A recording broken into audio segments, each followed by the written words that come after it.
2023년 새해를 맞이하는 첫 주일 아침입니다. 여러분 모두와 삶의 터전과 가정 위에 하나님 은혜가 넘쳐나시기를 우리 주님의 이름으로 축원합니다. 한 해가 지나가고 새해가 온다고 하는 것은요, 한편으로는 씁쓸하고요, 한편으로는 축복된 일입니다. 씁쓸한 이유는 또 한 살을 먹기 때문에, 먹고 싶지 않은데, 그래서 이따 떡국 먹을 때 또 피하시는 분이 있을지 몰라요. 떡국 먹으면 한 살 먹는다 해서. 그럼에도 불구하고 새해가 주어졌다는 것은 축복입니다. 왜냐하면 하나님이 주시는 변화의 기회가 다시 주어졌기 때문에, 회복의 기회가 다시 주어졌기 때문이에요. 혹시 내가 과거에 지난 한 해 잘못한 것이 있거나 미워한 것이 있다 할지라도 새해에 다시 시작할 수 있습니다. 오프라 윈프리라고 하는 사람이 이런 말을 한 적이 있어요. 새해는 잘못된 것을 고치고 새 출발할 수 있는 또 하나의 기회다, 그렇게 말을 했어요. 혹시 잘못된 것이 있을지라도 그것을 고칠 수 있는 새로운 기회가 주어지는 것이 새해다라는 겁니다.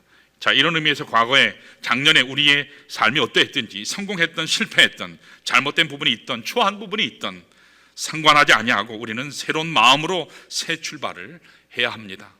그래야 새해에 하나님이 주시기를 원하시는 진정한 차원의 복을 누릴 수 있기 때문입니다. 자, 오늘 같이 읽은 본문을 보시면 하나님께서 이스라엘 백성을 위해 준비하신 제2막의 축복, 제2막의 축복이 어떤 것인가, 그 내용을 오늘 본문이 잘 소개해 주고 있습니다. 여러분, 에스겔서라고 하는 책은 바벨론 포로기 중에 보았던 하나님 환상을 기록한 책이라고 할 수 있습니다. 우리가 잘 알고 있듯이 유다 백성들이 바벨론 포로로 끌려간 것이 한 번에 걸쳐서 끌려간 게 아니에요. 적어도 3차례 이상 걸쳐서 이스라엘이 포로로 끌려갔습니다. 첫 번째 끌려간 때가 BC, 기원전 BC 605년입니다. 느부갓네살 왕이 예루살렘을 1차 침공했을 때, 그때 다니엘을 비롯한 수많은 유대 청년들이 포로로 잡혀갔습니다. 2차 침공은 BC 597년도에 일어났습니다. 그때는 여호야긴 왕이 즉위하자마자 침공을 받았는데, 그때 여호야긴 왕과 에스겔이 붙잡혀갔습니다. 그리고 3차 침공이 BC 586년에 일어났습니다. 그때는 예루살렘 성이 함락되어지고 성전이 불타 없어짐으로 남왕국이 완전히 멸망하게 된 때입니다. 참 비참한 것은 그 당시의 왕이었던 시드기야 왕이 포로로 붙잡혀 가는데 두 눈이 뽑힌 채로 그가 붙잡혀 갑니다. 그러니까 에스겔서라고 하는 이 성경은 2차 침공으로 바벨론으로 끌려갔던 에스겔이 이국 땅 바벨론에서 자기 조국의 붕괴를 바라보며 자기 민족의 멸망을 바라보며 기록한 말씀이라고 할 수 있습니다. 그러니까 마음이 얼마나 아팠겠어요. 얼마나 절망스러웠겠습니까? 먼 이국 땅에서 자기 조국의 패망을 듣게 되고, 그리고 하나님의 성전이 붕괴되어지고, 그 마음을 말로 표현할 수 없을 정도로 처절한 상황에서 기록한 것이 에스겔서라는 겁니다. 자, 그럼에도 불구하고 하나님은 이 에스겔에게 새로운 환상을 주셨어요. 그 환상을 통해서 이 민족이 어떻게 회복되는지를 보여주시기를 원하신 것입니다. 그것이 오늘 우리가 함께 읽은 본문 37장이에요. 오늘 본문 37장에 기록된 에스겔의 환상의 내용이 바로 그런 것인데, 본문 1절을 우리가 읽지 않았지만 시간 관계상 제가 기록하진 않았어요. 자, 1절 2절을 보시면 그 환상이 어떤가, 무엇인가 거기에 잘 소개되어 있습니다. 자, 우리 같이 한번 읽어볼까요? 자, 영상에 나옵니다. 같이 읽습니다. 시작. 여호와께서 권능으로 내게 임재하시고 그의 영으로 나를 데리고 가서 골짜기 가운데 두셨는데 거기 뼈가 가득하더라. 나를 그 뼈 사방으로 지나가게 하시기로 본즉 그 골짜기 지면에 뼈가 심이 많고 아주 말랐더라 라고 기록합니다. 여러분, 하나님의 영이 에스겔을 골짜기로 지금 인도하셨어요. 근데 골짜기로 인도하셔서 가보는데 엄청나게 많은 양의 뼈가 거기 쌓여 있는 것입니다. 근데 그 뼈가 어떻죠? 뼈니까 아주 말랐겠죠. 아주 말랐다고 합니다. 생기가 전혀 없는 바짝 말라버린 뼈를 하나님이 보여주신 것입니다. 여러분, 하나님께서 왜 에스겔에게 이 환상을 보여주셨을까요? 이것은 바로 이 환상의 실제적인 내용이 이스라엘 민족의 현실임을 알게 하시려는 겁니다. 이때 환상은 당시 이스라엘 민족의 모습이다. 이 이스라엘 민족이 얼마나 말라 비틀어진 생기가 없는 민족인가를 하나님께서 생생하게 보여주시기 위한 사건이라고 할 수 있습니다. 그래서 이런 상황에서 이스라엘 민족이 절규했던 내용이 11절에 나와요. 자, 우리 한번 읽어볼까요? 11절도 시작. 또 내게 이르시되 인자야, 이 뼈들은 이스라엘 온 족속이라. 그들이 이르기를 우리의 뼈들이 말랐고 우리의 소망이 없어졌으니 우리는 다 멸절되었다 하느니라. 아멘. 이것은 유대 백성 또는 이스라엘 민족 자신이 외치는 절규예요. 스스로 독백하는 절규입니다. 우리들의 뼈들은 다 말라버렸다. 우리는 소망이 없다. 절규합니다. 소망이 없다고 하면서 우리는 다 멸절됐다. 우리 민족은 끝났다 라고 처절하게 고백하고 있습니다. 한때는 그 영화롭고 권세를 자랑했던 민족인데 어쩌다가 이렇게 처참한 뼈다귀로 전락하고 말았을까? 솔로몬 시대 위대한 하나님의 성전을 건축할 뿐만 아니라 근동의 온갖 금은보화를 모았던 그 찬란한 예루살렘 성이 어쩌다가 해골 골짜기로 변하고 말았을까? 탄식하고 있습니다. 여러분, 이유가 뭘까요? 왜 이렇게 됐나요? 하나님 버리고 우상을 선택했기 때문입니다. 하나님이 없기 때문이에요. 아무리 화려한 외모를 갖추고 있어도, 아무리 찬란한 능력을 소유하고 있어도 하나님이 떠나가 버리면 마른 뼈에 불과한 것이 우리 인간이라고 하는 겁니다. 여러분, 교회도 마찬가지예요. 아무리 크고 웅장하다 할지라도, 아무리 사이즈가 크다 할지라도 그 안에 하나님의 임재가 없다면 껍데기입니다. 단체일 뿐이에요. 이와 같이 모든 것이 끝나버린 이스라엘 백성, 모든 희망이 사라져버린 이스라엘 백성에게 무슨 새로운 소망이 있겠습니까? 다 끝났는데, 나라도 잃었어요. 예루살렘 성도 잃었어요. 하나님의 임재도 사라졌어요. 수많은 사람들이 포로로 끌려갔어요. 왕들은 죽임을 당했어요. 자, 그런데 그럼에도 불구하고 하나님이 포기하시지 않으셨어요. 하나님이 포기하지 아니하시고 이 백성을 향한 제2막의 축복을 준비하고 계셨어요. 얼마나 감사한지 몰라요. 자, 그것이 바로 10절 말씀이에요. 우리 한번 읽어볼까요? 10절 시작. 이에 내가 그 명령대로 대언하였더니 생기가 그들에게 들어가매 그들이 곧 살아나서 일어나 서는데 극히 큰 군대더라. 마른 뼈가 지금 뭐로 바뀌었어요? 큰 군대로 바뀌고 있는 모습이 있어요. 사실은 마른 뼈였는데, 죽어 있었는데 하나님이 에스겔에게 분부하셨어요. 말씀을 선포하게 하셨어요. 그랬더니 뼈들이 서로 연결됐어요. 힘줄이 생기고 살이 오르고 가죽이 덮이게 된 것입니다. 그때 생기여 사방에서 몰려오라 선포하는 순간에 생기가 그 뼈 안에 들어가게 되자 그들이 뭐로 변했다고요? 큰 군대가 되었다고 합니다. 사랑하는 여러분, 엄청난 회복의 축복이 아닐 수 없습니다. 아무짝에도 쓸모없던 이 마른 뼈가 하나님의 군대가 된 겁니다. 여러분, 이것보다 더 위대한 변화가 어디 있겠습니까? 이것을 바로 부흥이라 그렇게 부르는 거예요. 마른 뼈였는데 하나님의 놀라운 큰 군대가 된 것, 이것을 성경에서는 부흥이다 그렇게 표현해요. 여러분, 부흥이라고 하는 것은 revival 그렇게 얘기하죠. 영어에서는요. 이게 라틴 말에서 원래 온 거예요. 그 앞에 리라고 하는 말은 again, 다시라는 말이거든요. 그리고 비발이라고 하는 것은 이제 무슨 뜻이냐면 to live, 다시, 그러니까 산다 그 뜻이에요. 이걸 합쳐놓으면 revival, 이러면 다시 살아난다. 이게 부흥이라는 말이죠. 여러분, 부흥이라고 하는 것은요, 숫자를 얘기하는 게 아니에요. 부흥이라고 하는 것은 돈의 양이, 물질의 양이 많아지는 것을 얘기하는 게 아닙니다. 부흥이라고 하는 것은 우리 심령이 말라 비틀어져 있는 상태에서 생기가 없었던 심령이었는데 다시 살아서 하나님의 군대가 된 것, 이것을 부흥이다 그렇게 부르는 겁니다. 저는 2023년 한 해가 여러분 개인의 삶에도 부흥이 있기를 축원합니다. 여러분들이 바라고 우리가 섬기는 우리 좋은 침례교회 부흥이 일어나는 한 해 되시기를 축원합니다. 더불어서 이 민족과 이 나라, 우리 대한민국이 새롭게 부흥할 수 있는 시발점이 될 수 있기를 소원합니다. 우리 심령 가운데 하나님이 떠나갔다면 다시 하나님의 임재가 필요해요. 그래서 여러분 부르짖으셔야 돼요. 하나님 채워주십시오. 하나님의 영이, 하나님의 생기가 내 심령 가운데 충만케 하옵소서. 여러분 하나님 앞에 부르짖어야 할 줄 믿습니다. 생기가 말라버렸다면 하나님 주시는 새로운 생명력이 필요해요. 그래서 생기를 받고 하나님의 새로운 임재를 경험하는 가운데 더 이상 마른 뼈의 삶이 아니라 하나님 나라의 큰 군대가 되는 삶, 능력 있는 삶, 복음 전파하는 왕성한 삶을 여러분 소원하시기를 바랍니다. 이것이 하나님이 여러분과 저에게 주신 새해를 향한 하나님의 비전이라고 믿습니다. 우리가 어떻게 할 때 마른 뼈와 같은 삶을 청산하고 2023년 한 해 동안 하나님의 군대같이 생기 있는 삶을 살 수 있을까? 하나님께서 채우셔서 일으키셔서 하나님 백성 그 군대로 살아가려면 오늘 무엇이 필요한가? 오늘 본문을 통해서 좀 나누길 원합니다. 자, 우리 첫 번째로 하나님께서 채우셔서 일으키시는 하나님의 백성 그 군대가 되려면 첫 번째로 따라합니다. 자신의 무덤을 깨뜨려야 한다. 뭘 깨뜨려요? 자신의 무덤이요. 여러분 자신의 무덤을 깨뜨리지 아니하면 하나님의 군대로 일어설 수 없어요. 우리가 생기가 없이 사는 이유가 무엇일까요? 절망의 무덤에 갇혀 있기 때문이에요.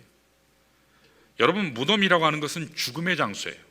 무덤이라고 하는 것은 결박의 장소예요.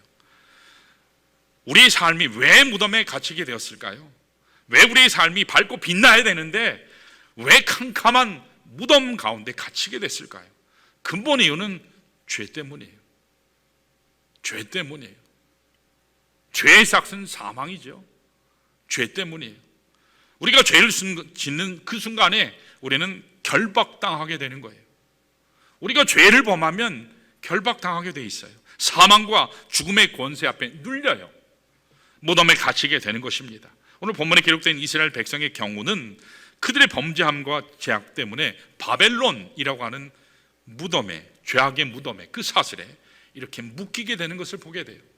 자유함이 없어요. 희망이 없어요. 소망이 없습니다. 빛이 없어요. 그 어디에도 도움의 손길이 없는 땅, 그 땅이 바로 바벨론 땅이었습니다. 이스라엘은 스스로 자책하며 절망하며 살 수밖에 없었어요. 무덤 안에 사는 심령은 절망뿐입니다. 이것이 바로 오늘 본문이 말하는 그들의 무덤이고 그들의 현실이었다는 겁니다. 여러분과 제 삶에는 무덤이 없을까요? 우리가 잘 사는 것 같지만, 잘 꾸미고 있으니까, 웃고 있으니까 잘 사는 것 같지만 글쎄요, 우리를 결박하고 묶고 있는 많은 무덤들이 있습니다. 어떤 사람들은 탐욕의 무덤에 갇혀 살기도 해요. 어떤 사람들은 중독의 무덤에 살고 있어요. 우리 자녀들이요, 스마트폰이요, 게임이요, 거기에 묻혀 있잖아요. 거기에 결박되어 있습니다. 두려움의 무덤, 거기에 사는 분들도 있어요. 돈 걱정하게 돼요. 물질의 걱정하게 돼요. 건강의 걱정을 하게 돼요. 취업의 걱정, 미래에 대한 걱정을 합니다. 아니면 절망의 무덤에 갇혀서 꼼짝달싹하지 못하며 사는 많은 사람들을 볼 수 있습니다. 이와 같이 우리를 결박하고 우리를 꼼짝하게 하지 못하는 이 무덤을 어떻게 하면 깨뜨릴 수 있을까요?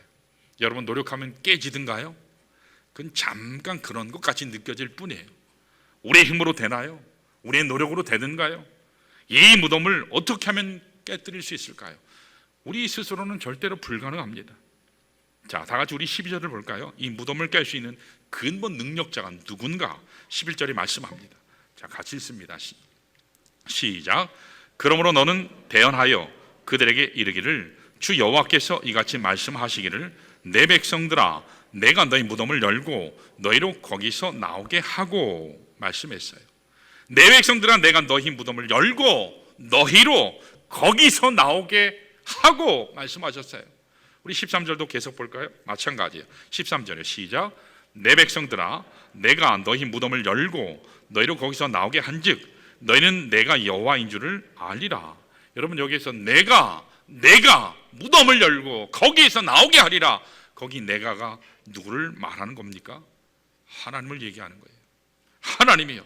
여러분 우리 인생의 무덤을 깨뜨리고 결박의 문을 여실 분은 오직 여호와 하나님 한 분밖에 없는 줄로 믿습니다. 하나님이 여셔야 돼요. 하나님이 꺼내주셔야 돼요. 그러므로 우리가 연약하고 미약할지라도 하나님을 신뢰하고 하나님의 능력을 붙들 때 이 결박의 무덤이 깨어질 줄로 믿습니다. 복음서에서 분명히 말씀하죠. 무덤을 깨뜨리고 사망 권세를 깨뜨리고 일어서신 분이 누구라고요? 예수 그리스도라고 선포하고 있습니다. 여러분, 제가 알기로는 인류 역사상 자기 능력으로 스스로 무덤을 깨뜨리고 나오신 분은 예수 그리스도 한 분밖에 없습니다. 아니, 목사님, 그 나사로도 있지 않나요? 나사로는요, 자기가 나온 게 아니라 예수님이 꺼내주신 거예요. 그래서 나온 겁니다. 인간은 그 누구도 스스로 무덤을 깨뜨릴 능력이 없어요. 하와이에서 목회하신 어떤 목사님이 글을 쓰셨어요. 책을 쓰셨는데 거기에 이런 간증이 나와 있습니다. 거기에 나오시는 한 성도분이 계시는데 아마 여자 집사님인 것 같아요. 여집사님인 것 같아요. 근데 몇 해 전에 갑자기 쓰러지셨습니다. 그러니까 병원에 가죠. 병원에 가서 진찰을 이렇게 받아봤는데 처음에는 감기인 줄 알았다는 거예요. 근데 점점 심해서 병원에 가서 진단을 딱 받았더니 임파선 암인데 말기라고 합니다. 여러분, 이민자들은요, 돈이 없어서 특별히 의료보험이 없어요. 제가 한국 와서 한국이 정말 축복이다라는 것 중에 하나가, 여러 가지가 있지만 그 중에 하나가 의료보험 체계예요.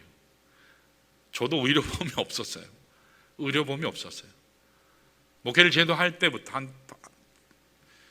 밀밍턴에 가서부터 저희가 의료보험이 있었지 그 전에 의료보험이 없었어요. 그러니까 거의 다 몸으로 때우는 거예요. 근데 이분도 마찬가지였죠. 그러니까 그냥 대충 약 먹고 그러다 보니 임파선 암인데 이것을 모르고 암을 키운 거죠. 그래서 말기가 돼버린 겁니다. 그래서 병원에 가서 진단받고 임파선 암이라는 선고를 받고 그때부터 상암 치료를 받기 시작했어요. 방사선 치료도 받고 있지만 회복이 안 돼요. 말기인데 회복이 잘 되겠습니까? 근데 이 자매 마음에 좌절이 찾아옵니다. 두려운 생각이 찾아옵니다. 아, 이러다 내가 이제 죽는구나. 나의 인생은 이미 끝난 거 아닐까 하는 생각이 이 마음 깊이 파고 들어왔습니다. 여러분, 이런 생각은 누가 주는 걸까요? 성령님이 주시나요? 아니요, 성령님은 절대로 이런 생각을 주지 않아요. 두려운 마음은 항상 사탄, 마귀가 주는 겁니다. 하나님은 언제나 우리에게 사랑, 능력을 주신다고 하셨어요. 두려운 마음은요, 언제나 사탄이 주는 거예요. 그래서 우리를 낙심시키죠. 그래서 마귀가 주는 이런 생각에 붙잡혀서 살게 되면 여러분 결박에 딱 갇혀요. 무덤에 딱 갇히게 돼 있습니다. 자, 그런데 이분이 하나님 앞에 나와서 예배자로 나와서 어떤 경우에도 하나님 앞에 무릎 꿇고 나아갑니다. 자, 그러던 어느 날 예배 중에 하나님 말씀을 듣는 중에 고린도전서 15장 55절에서 57절 말씀을 딱 듣게 됐어요. 우리 한번 읽어볼까요? 여러분들이 아시는 말씀이에요. 같이 한번 읽습니다. 시작. 사망아, 너의 승리가 어디 있느냐? 사망아, 내가 쏘는 것이 어디 있느냐? 사망이 쏘는 것은 죄요, 죄의 권능은 율법이라. 우리 주 예수 그리스도로 말미암아 우리에게 승리를 주시는 하나님께 감사하노니. 이 말씀이 선포되는데 이 말씀을 듣는 순간 그분의 심령에 깊숙이 하나님의 말씀이 꽂히기 시작했어요. 그 말씀이 살아서 운동력이 있어서 역사하기 시작하는데 감동이 됐어요. 확신이 됐어요. 아하, 이 말씀을 붙잡으면 살겠구나. 이 말씀을 붙잡으면 내가 살겠구나. 하나님께서 확신을 주셨어요. 여러분, 이게 예배의 힘입니다. 예배자에게 하나님이 주신 축복이 바로 이것이에요. 하나님의 말씀이 선포될 때 그 말씀을 나의 말씀으로 받아들이면 여러분 그 말씀이 나를 살릴 줄로 믿습니다. 예배는 그냥 데리고 돌아가는 시간이 아니에요. 말씀 붙잡는 시간인 줄 믿습니다. 이 말씀이 다른 사람에게는 역사하는데 왜 나에게 역사하지 못하느냐? 내가 붙잡지 않기 때문이에요. 여러분, 성경 하나님의 말씀 66권은 다 나에게 주신 여러분들의 말씀인 줄로 믿습니다. 그 말씀은요, 나의 말씀이에요. 내가 받고 나의 것으로 주장하고 선포하면 성령께서 여러분 치유하십니다. 일으키십니다. 다시 살릴 줄로 믿습니다. 그래서 이 자매님이요, 그때부터 이 말씀 붙잡고요 선포하기 시작했어요. 그 말씀을 새기고 묵상하고 기도하기 시작했습니다. 주님, 맞습니다. 사망아, 너의 이기는 것이 어디 있느냐? 너의 쏘는 것이 어디 있느냐? 나는 예수 그리스도의 이름으로 이미 다 나았노라. 보혈로 승리했노라. 사망아, 물러갈지어다. 그렇게 선포했을 때 여러분, 이분이 낫기 시작한 거예요. 그로부터 치료받을 때마다, 간호사가 주사를 놓을 때마다 이 말씀을 계속 선포했어요. 어떤 역사가 일어났을까요? 6개월 만에 완치가 됐습니다. 6개월 만에 완치가 됐어요. 그리고 그렇게 예수 믿는 거 핍박하고 허락하지 않았던 이 남편 시댁 식구까지 예수를 믿는 놀라운 역사가 일어났다고 합니다. 사랑하는 성도 여러분, 부활의 능력은 실제하는 것입니다. 부활의 능력은 실제로 내 삶 가운데 일어납니다. 가상적인 생각에서 누가 지어낸 파워가 아니에요. 실제적인 능력입니다. 여러분들이 어떠한 상황 가운데 있을지라도 이 능력 붙잡으시기를 축원합니다. 이 능력 붙잡으면 절망의 무덤을 깨뜨릴 수 있습니다. 그 파워가 우리 안에 계신 예수님이 주신 바로 부활의 능력이라는 겁니다. 저는 우리 교회 예배가 부활의 능력이 넘치는 예배 되기를 소원합니다. 부활의 능력이 충만한 예배 되기를 소원합니다. 그런 부활의 능력자들 여러분 되시기를 축원합니다. 우리 교회가 금년 한 해 동안 정한 표가 뭔지 아시죠? 주여 채우소서, 일으키소서, 성령으로 채워주십시오. 그래서 하나님의 능력으로 일어나게 하옵소서. 우리의 가정이 일어나고 나 자신이 일어나고 우리 생업의 터전이 부흥하고 우리가 섬기는 하나님의 교회가 일어나고 한국교회가 일어나고 이 민족과 이 땅에 일어나서 하나님 열방을 향해서 복음 전할 수 있도록 하나님 도우시옵소서. 여러분 기도해야 될 줄 믿습니다. 그때 낙심됐던 인생이 다시 일어날 수 있어요. 뛰어갈 수 있습니다. 이게 바로 부활의 능력이에요. 여러분 예배 오실 때마다 이 부활의 능력 경험하시기를 바랍니다. 예배는요, 내가 다시 사는 시간이에요. 예배는 내가 기쁨을 회복하는 시간이에요. 충만한 시간입니다. 하늘로부터 주어주시는 이 부활의 능력 가운데 여러분 꼭 승리하시기를 축원합니다. 자, 이와 같이 우리가 마른 뼈의 삶을 청산하고 하나님 군대가 되려면 자신의 무덤을 깨뜨리는 부활의 능력이 필요해요. 자, 두 번째로, 자, 마른 뼈의 삶을 청산하고 하나님 군대로 살려면 두 번째는 뭐가 필요한가? 따라할까요? 성령의 능력을 받아야 한다. 여기에서 능력은 이제 생기라고 얘기할 수 있어요. 성령의 생기를 받아야 한다. 자, 우리 14절 한번 볼까요? 우리가 성령의 생기를 받아야지 하나님 군대처럼 일어날 수 있어요. 자, 14절 우리 봅니다. 같이요. 특별히 우리 앞에 상반절 색깔이 있는 부분만 시작. 내가 또 내 영을 너희 속에 두어 너희가 살아나게 하고 했습니다. 자, 여러분 여기에서 내 영이라는 게 무슨 말일까요? 여호와의 영이신 성령을 얘기해요. 성령 하나님. 이것을 10절에서는 어떻게 표현했냐면 생기다 그렇게 표현했어요. 이 생기라는 말은 성령이다 라는 말하고 같아요. 그래서 여호와의 영이신 성령을 말하는데 이것을 생기라고 10절에서 표현했죠. 생기가 그들에게 들어가며 그렇게 기록했죠.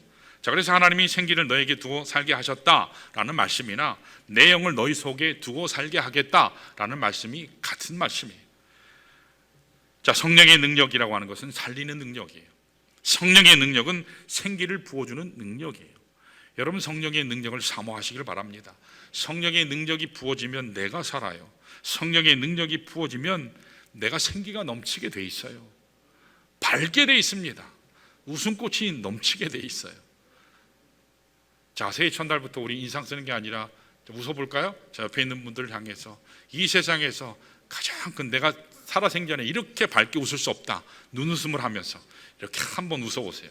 자, 옆에 있는 분들 함께 한번 웃어보겠습니다. 자, 사랑합니다. 사랑합니다 하고 한번 웃어보세요. 자, 환하게 웃으셔야 돼요.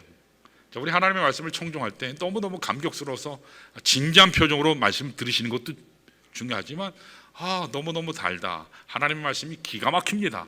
그럼 여러분 웃으면서 아멘으로 여러분 화답하시면 참 좋겠습니다. 아멘으로 화답하시면 참 좋겠습니다.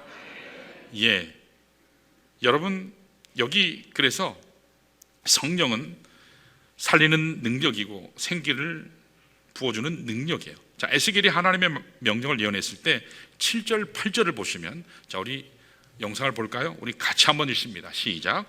이에 내가 명령을 따라 대언하니 대언할 때에 소리가 나고 움직이며 이 뼈 저 뼈가 들어맞아 뼈들이 서로 연결되더라. 내가 또 보니 그 뼈에 힘줄이 생기고 살이 오르며 그 위에 가죽이 덮이나 라고 말씀했어요. 여러분, 형태는 사람의 모양을 갖추고 있어요. 사람의 모습이에요, 분명히. 근데 한 가지 문제가 있어요. 뭐죠? 그 속에 생기가 없더라. 생기가 없더라. 굉장히 중요한 포인트예요. 여러분, 외형, 겉모양을 아무리 잘 꾸며 놓아도, 외형을 아무리 그럴싸하게 만들어 놓아도 거기에 생기가 없으면 이건 죽은 거예요. 거기에 하나님의 영이 없으면 죽은 겁니다. 살아있는 군대가 될 수 없어요.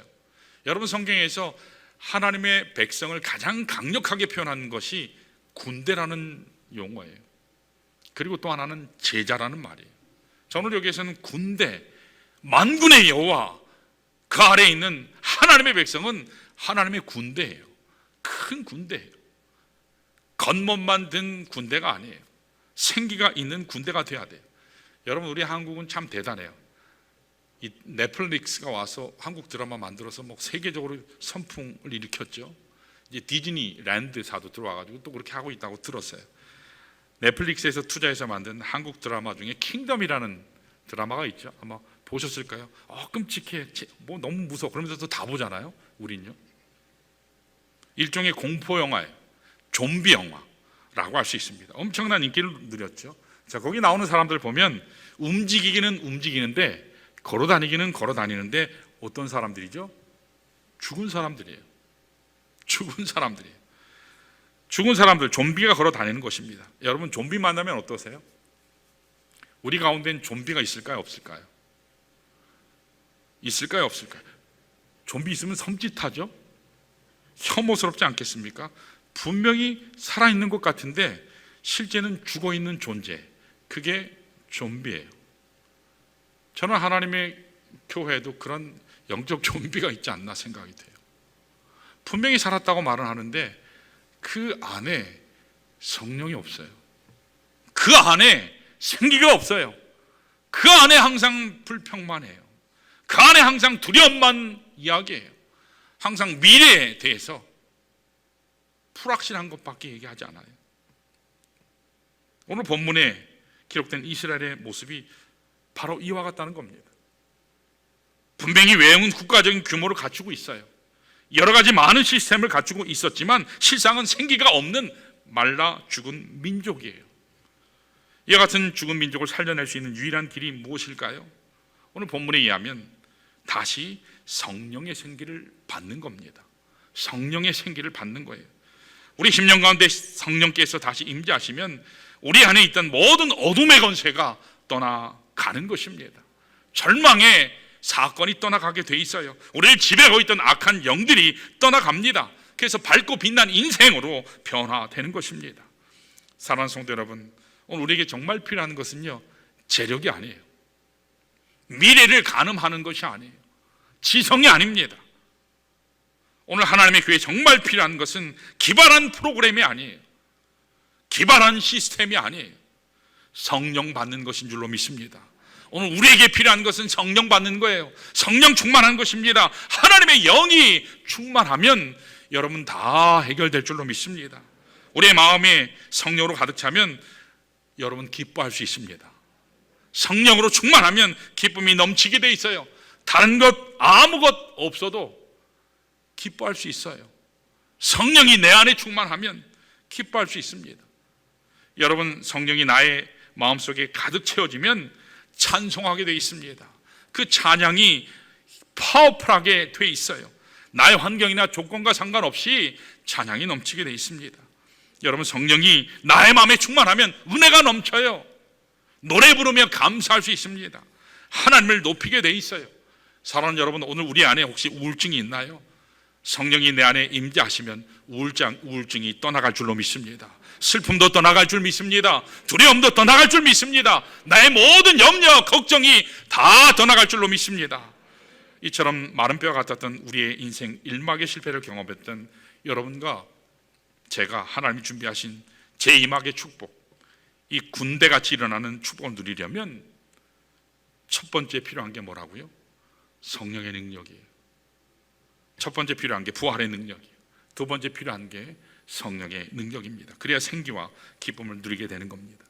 자, 마지막 세 번째로 우리 따라할까요? 하나님이 채우셔서 일으키셔서 군대 같은 삶을 살려면 어떻게 될까? 세 번째요, 비전의 능력이 필요하다. 여러분, 건강한 비전을 가져야 돼요. 개꿈 말고 건강한 비전이에요. 저는 우리 정치인들이, 위정자들이 좀 건강한 비전을 가졌으면 하는 마음이 참 많아요. 참 많아요. 오늘날의 국회를 보면 참 기대가 안 되잖아요. 기대가 안 되잖아요. 그럼에도 불구하고 우리가 기대를 해야죠. 어쩔 수 없이요. 그들 위해서 우리가 참 기도 많이 해야 될 줄 믿습니다. 건강한 비전이 우리 이 대한민국에 오늘 필요해요. 그래 우리 자손들이요 건강하게 되거든요. 여러분이 건강한 비전을 가져야지 참된 회복의 능력으로 나아갈 수 있습니다. 자, 우리 14절을 한번 계속 볼까요? 하나님이 그들을 바벨론에서 건져내신 후에 어디로 인도하시겠다고 말씀하죠. 자, 우리 색깔 있는 부분을 한번 읽어볼까요? 자, 시작. 내가 또 너희를 너희 고국 땅에 두리니. 어디 둔다고요? 고국 땅에. 여러분, 고국 땅은 어디입니까? 이스라엘 땅이에요. 12절에서 표현했지요. 이 땅은 약속의 땅이라 말씀했습니다. 하나님의 비전이 서린 땅을 얘기해요. 여러분 기억하실 겁니다. 하나님이 아브라함과 언약하셨잖아요. 언약하실 때 하나님이 두 가지를 약속하셨어요. 그 한 가지가 뭐죠? 큰 민족 자손을 너에게 번성하게 하시겠다 약속하셨어요. 자, 그러면서 또 한 가지 약속하셨죠. 그게 뭐죠? 약속의 땅이에요. 땅을 약속하셨습니다. 그 땅이 바로 이스라엘 땅이에요. 자, 그러니까 오늘 이 말씀에서 1차적인 성취는 바벨론 포로 70년을 마치고 나서 유대인들이 다시 고국 땅으로 돌아가는 것을, 귀환할 것을 말한 것이기도 하지만, 그러나 궁극적으로는 오늘 하나님의 말씀이 우리에게 이야기하는 것은 장차 예수 그리스도를 통해서 이루어지게 될 하나님 나라의 회복을 얘기하는 거예요. 하나님 나라의 회복이요, 예수 그리스도를 통해서 이 땅에 무너져 있는 잃어버린 영혼들을 하나님 앞으로 인도하는 그 하나님의 나라, 그 회복을 말하는 겁니다. 사랑하는 여러분, 오늘 우리 모두가 진짜 살아야 될 이유, 내 삶의 전부를 다 걸어도 아깝지 아니할 이유가 우리에게 있어야 돼요. 여러분, 나의 삶을 다 투자해도 아깝지 아니할 비전, 그것이 여러분 하나님 나라 비전이 되어야 될 줄 믿습니다. 이게 킹덤 비전이에요. 복음 전파예요. 영혼 구원이에요. 이게 바로 우리가 살아야 할 진짜 이유라는 겁니다. 여러분, 금년 한 해 동안 여러분들은 어떤 비전을 가지고 살기를 원하세요? 작년에는 힘들었지만 올해는 좀 더 잘 먹고 잘 살자. 잘 먹고 잘 살자. 여러분 그렇게 생각하신다면, 물론 그것도 필요해요. 그렇게만 생각하신다면 그것은 낭비일 가능성이 대단히 많아요. 또 하나의 험한 한 해로 끝날 가능성이 굉장히 많아요. 왜냐하면 이 땅에 잘 먹고 잘 사는 것으로는 하나님 앞에 남길 열매가 없기 때문이에요. 여러분 한 분 한 분이 2023년 시작하실 때 하나님 향한 뜻을 정하시길 바랍니다. 내가 올 한 해 하나님을 향해서 나아가리라. 하나님 위에서 부르시는 참된 비전을 향해 내가 나아가리라. 여러분 그 꿈을 가지시길 바랍니다. 하나님의 비전을 향해 살아가는 인생만이 아름다운 열매를 맺을 수 있어요.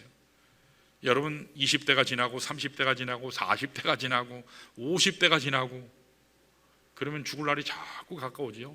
주님 앞으로 갈 날이 자꾸 오죠. 그러면 두려운 마음이 생기더라고요. 뭔 마음이요?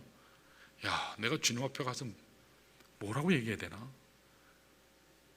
야, 장경 목사, 내가 너 목사 만들어 놨더니 너 뭐 하다 왔냐? 세상에서 뭐 하다가 왔냐? 그러면 나는 과연 하나님 앞에 뭐라고 대답할까? 야, 아무개 집사야, 아무개 장로야, 아무개 권사야, 너 세상에서 뭐 하다 왔냐? 예, 저 잘 먹고 잘 살려고 열심히 노력하다 왔습니다. 여러분 그건 하나님 앞에 합당한 대답이 아닐 줄 믿습니다. 먹을 것, 입을 것, 마실 것, 그의 나라와 그의 의를 구하면 하나님께서 다 주신다고 하셨습니다. 여러분 내 사이즈대로 사시지 마시고요, 하나님 사이즈를 구하시기를 축원합니다. 그래야 내 자손들이 복받아요. 겨우 내 사이즈로 종지기 신앙으로 여러분 살다가 하나님 앞에 서지 않아야 됩니다. 하나님 사이즈, 하나님의 눈이요. 마지막으로 광고 간증하고 마치겠습니다. 여러분, 미국 여자 배우 중에 오드리 헵번이라고 있어요. 오드리 헵번이요. 유명한 배우죠. 앤 공주 역할도 하시고 또 로마의 휴일이나 전쟁과 평화, 연세 드신 분들이 알아요. 그렇죠. 뭐 한 50대 이하로는 잘 모를 거예요. 근데 이분이 굉장히 미인이에요. 청초하고 맑습니다. 그런데 그분이 가진 미모보다도 더 아름다운 모습이 있어요. 그게 뭐냐면 이분이 말년의 인생 끝에 보여주었던 하나님을 향한, 하나님 나라를 향한 그 비전에 자기 인생을 드린 모습이에요. 참 아름다워요. 이분은 말년에 이분이 선택한 것이 유니세프예요. 그래서 UNICEF for Every Child 해서 어린아이들을 위한 사역을 하다가 주님 앞으로 갔어요. 어린아이를 섬기는 기관의 홍보대사로 일했습니다. 이분이 여기서 일하면서 1년 보수가 얼마인지 아세요? 1년 연봉이요. 얼마인 줄 아세요? $1. 1달러예요. 1달러 지금 한 1,300원 되거든요. 1,300원이 1년 월급 연봉이었어요. 1년에 1불 받고 이분은 어느 곳이든지 굶주림과 병으로 죽어가는 아이들이 있다 하면 어디든지 달려갔어요. 이 오드리 헵번은 그렇게 달려갔어요. 근데 처음에는 사람들이 비아냥거렸습니다. 야, 저 여자가 이제 인기가 떨어지니까 별짓 다 한다. 저러다 말겠지. 지가 아직도 앤 공주인 줄 아나 봐. 이런 식의 비아냥이 굉장히 많았다고 합니다. 그런데 이 오드리 헵번이 1992년도에 소말리아를 방문하고 그것을 보여준 영상이 전 세계에 방영이 되면서 온 세상 사람들의 마음이 움직이기 시작했어요. 오드리 헵번이 소말리아를 도착하고 마을 공터에 갔는데 그곳에 보니까 마을 공터에 엄청나게 많은 이 꾸러미, 자루 꾸러미가 엄청나게 쌓여 있는 거예요. 그래도 호기심 어린 눈으로 이 원주민에게 저게 뭐냐고 소말리아 사람에게 물었습니다. 웃으면서 질문했어요. 저게 뭐예요? 웃으면서 질문했는데 대답을 듣고 그녀의 귀를 의심하지 않을 수 없었어요. 엄청나게 충격을 받았습니다. 그 자루꾸러미가 아이들 시체를 담은 꾸러미였기 때문에 병들어 죽고 굶주려 죽은 아이들을 넣은 것이 자루꾸러미였다는 거예요. 거기 공터에 엄청나게 쌓여 있는 거예요. 그것을 마을 공터 한 구석에 쌓아놓은 것입니다. 이 충격적인 현실 앞에 오드리 헵번이 거기에 주저앉아서 통곡하면서 우는 장면이 전 세계에 방영이 됐어요. 그는 그 순간부터 죽는 순간까지 그 소말리아 어린아이들을 위한 사역을 했고 나중에 자신이 대장암 말기 진단을 받고 생애가 3개월밖에 남지 않았을 때도 거기 사역지에서 아이들을 보듬고 아이들을 케어하고 사명 감당을 했습니다. 이분이 세상을 떠나기 직전에, 하늘나라로 가기 직전에 마지막 크리스마스 날에 그의 아들과 함께 있었는데 그 앞에서 남겼던 유명한 시 한 편이 있어요. 자, 시 한 편 읽기 전에 우리 잠깐 영상 한번 보여주실래요? 오드리 헵번이 아프리카에 가서 자, 저기 소말리아 어린아이를 지금 업고 있죠? 자, 또 보여주세요. 자, 저 아이들 사이에서 저게 그냥 홍보하기 위해서 찍은 게 아니라 실제로 저분이 저희 가서 헌신을 하신 거예요. 또요. 자, 저 아이를 안고 있어요. 참 기가 막힌 모습이죠. 아들 앞에서 이분이 마지막 죽어가면서 유언과도 같은 아름다운 시 한 편을 아들에게 남겼습니다. 여러분, 오드리 헵번처럼 아름답게 살기를 원하시면 한번 이 시대로 한번 실천해 보시면 좋을 것 같아요. 사랑스러운 눈을 가지고 싶으면 사람들의 좋은 점을 보아라. 좋은 점을 보아라. 아름다운 입술을 가지고 싶으면 친절한 말을 하라. 날씬한 몸매를 가지고 싶으면, 우리 자매님들 관심 많죠? 날씬한 몸매를 가지고 싶으면 너의 음식을 배고픈 사람과 나누어 보아라. 아름다운 머리카락을 가지고 싶으면 하루에 한 번 어린아이가 너의 머리카락을 쓰다듬게 하라. 네가 나이가 들면 손이 두 개라는 것을 발견하게 되면 한 손은 너 자신을 돕는 손이고 또 다른 손은 다른 사람을 돕는 손이다. 그는 이 말을 아들에게 남기고 그리고 한 달도 채 되지 않은 1월 20일 63세, 여기에도 63세 되신 우리 성도들 계시죠? 63세 일기로 세상을 떠나셨습니다. 사랑 여러분, 이와 같은 인생이 아름답지 않나요? 이와 같은 인생이 참 아름답지 않나요? 우리 외적인 아름다움이라고 하는 것은요, 일순간이에요. 우리의 젊음이라고 하는 것은요, 잠깐입니다. 젊을 때 아무리 빛난 미모를 가졌다 할지라도 그 미모는 결코 오래가지 않습니다. 그러나 우리의 삶을 통해 남겼던 아름다움, 그 아름다움은 영원한 가치를 갖는 것입니다. 저는 여러분 한 분 한 분이 2023년 한 해 동안에 거저 왔다 가는 인생이 아니라 하나님 앞에 남길 것 있는, 열매 맺는 그러한 삶 살기를 간절히 소원합니다. 하나님이 또 한 해를 주신 것은 그냥 너 잘 먹고 잘 살라고, 그저 가족하고만 잘 누리라고, 안락하게 살라고, 좀 더 여행 다니고 취미생활 하며 살라고 우리에게 삶을 주신 것이 아니라 하나님 나라의 꿈을 성취하라고 우리에게 허락하셨다는 사실을 우리가 이 시간에 기억해야 될 줄로 믿습니다. 2023년 우리 교회 표가 뭐라고요? 주여 채우소서, 일으키소서. 다시 해볼까요? 주여 채우소서, 일으키소서. 여러분, 우리가 무엇을 어떤 능력으로 체험받으면 우리 인생이 가장 아름답게 되고 하나님의 군사처럼 일어날 수 있을까요? 부활의 능력으로 되는 겁니다. 성령의 능력으로 되는 겁니다. 하나님이 주신 이 비전의 능력으로 되는 줄로 믿습니다. 이 시간에 우리 모두 일어나셔서 우리 하나님 앞에 나가서 기도하겠습니다.